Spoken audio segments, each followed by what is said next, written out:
Hello everyone, this is Voltage Development and welcome back to another Unity tutorial. I know that people still want me to do click team tutorials.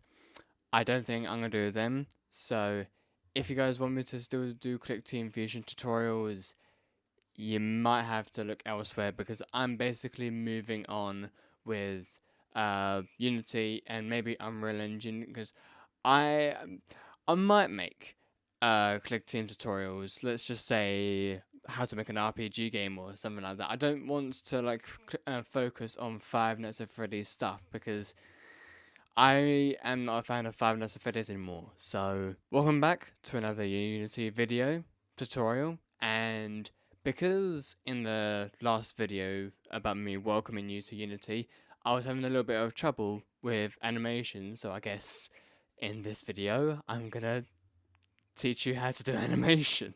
So you've already saw how to do sort of animation. You just click on your object in your scene and you go to your animation tab and then create animation and then record and then go to different parts of the timeline and then click on record again to finish recording your animation and then done.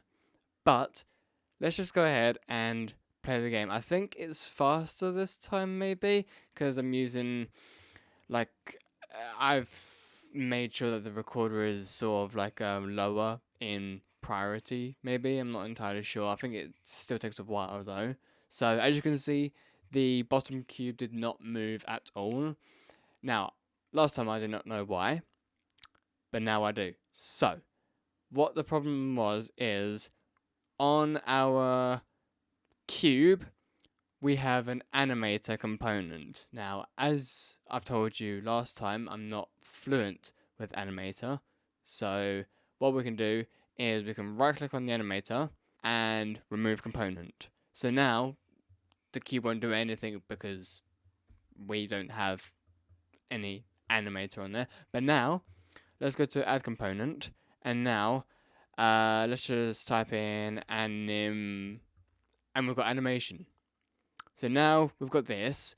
Now it's asking for a specific animation. At the moment it's got none, but if we go to the project and we've got the cube move animation, so let's just drag that into none, and now we've got the animation of cube move animation. Now, before we actually do play a game, go onto your cube move animation that you created before, and now go over to the thing at the top right, the lock thing. Actually, don't click on the lock thing, but click on the thing that was that's next to the lock thing, and go to debug, and now make sure that legacy is actually checked. So now, and I think I don't know if wrap mode actually matters, so we'll keep it on default for now, because I don't think that actually matters for now. But go back onto your cube in your scene, and where it says play automatically, yeah, just check that. And now, let's play our game. And there you go. The animation plays. So, to be fair, it does not matter if your wrap mode is default once. Well, it does matter if it's on loop. I think. Hang on a minute. If I go back to... God damn it, go back to debug. Wrap mode. Loop. Cube. Always animate. Okay, so if I have the wrap mode on loop, will that actually loop it?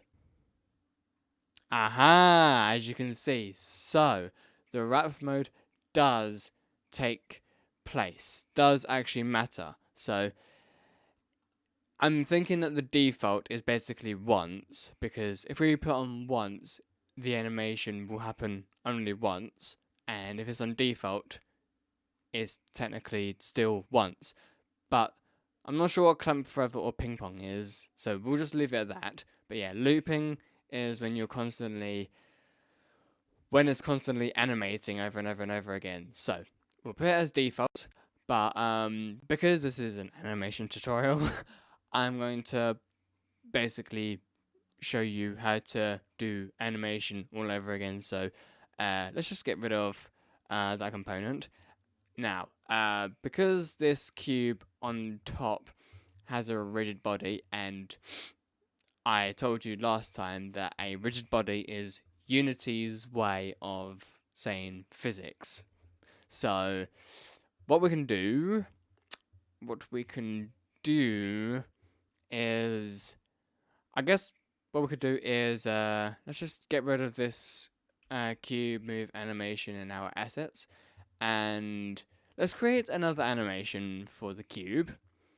So create, and now let's just call it, you know what, let's just call it random movement, because I'm not sure what movement we're going to give it yet. And now what we are going to do is, oh yeah, of course, add property. Now, if you do not add property, you can't animate any of these properties, any of these components. You can't animate them. So, we could try doing the box color. Nah, but no. We're just gonna do the transform.